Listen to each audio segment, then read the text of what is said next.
Alors, cette semaine, vous pourrez voir ou revoir en salle, si les salles de cinéma le diffusent, Bigamy d'Ida Lupino. Alors, film de 53.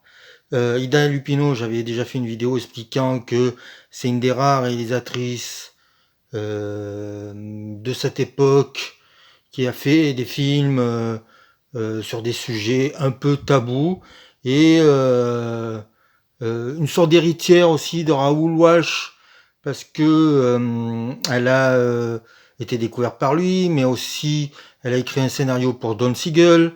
Donc c'est vraiment quelqu'un d'à part et d'intéressant dans le cinéma américain, et donc il faut voir ses films pour aussi connaître ses positions, son combat de l'époque. Donc c'est très intéressant avec un film comme Bigamy. Alors Bigamy, je raconte l'histoire, c'est mieux.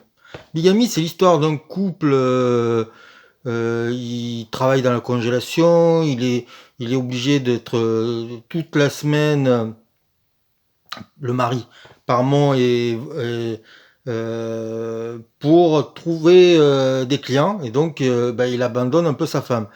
Ils ont envie d'avoir un bébé. Elle ne peut pas en avoir. Il décide d'adopter. Elle l'aide au début dans son travail.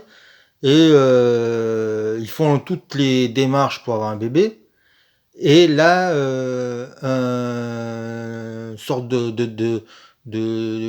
d'inspecteur pour savoir s'ils ont des bonnes mœurs, tout ça, va enquêter sur le couple. Et cet enquêteur, monsieur Jordan, va découvrir que le mari a une autre femme dans une autre ville. Dans la ville où il passe ses semaines. C'est une serveuse, interprétée par Ida Lupino elle-même. L'autre femme, c'est Joan Fontaine. Et donc, on a affaire à une sorte de, je dirais, mélodrame, car le film est un long flashback où le héros va expliquer comment il en est arrivé à avoir deux femmes. Ce qui est intéressant avec ce film, c'est qu'on pourrait avoir un film à charge contre l'homme, disant qu'il se comporte mal, que c'est pas bien, tout ça, et pas du tout. La grande surprise de ce film, c'est qu'il n'est jamais moralisateur, mais surtout, il justifie, il essaie de sauver le pourquoi du comment du mari. Du coup, ça donne un film assez étonnant, assez immoral, déconcertant, et avec une fin très très très particulière. J'en en dirai pas plus.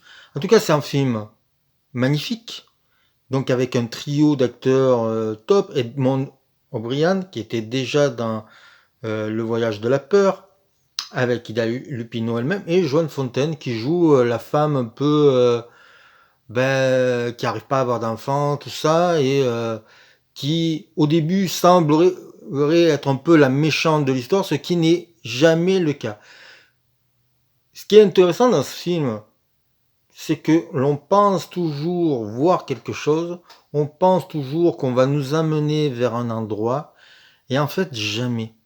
Alors c'est dû à un scénario finement écrit, c'est dû aussi à la réalisation qui est toujours avec et jamais contre ces personnages.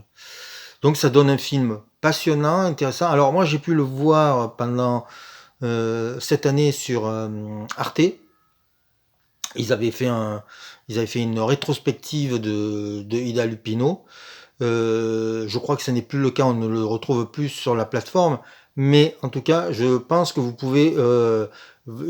Il sort bientôt, dans un superbe coffret Carlotta, et vous pourrez voir 6 films de Ida Lupino, ce qui est un bon moyen de découvrir cette réalisatrice qui a beaucoup de talent. Je ne vous en dis pas plus, je vous laisserai regarder ce film, j'espère, ce week-end. À bientôt.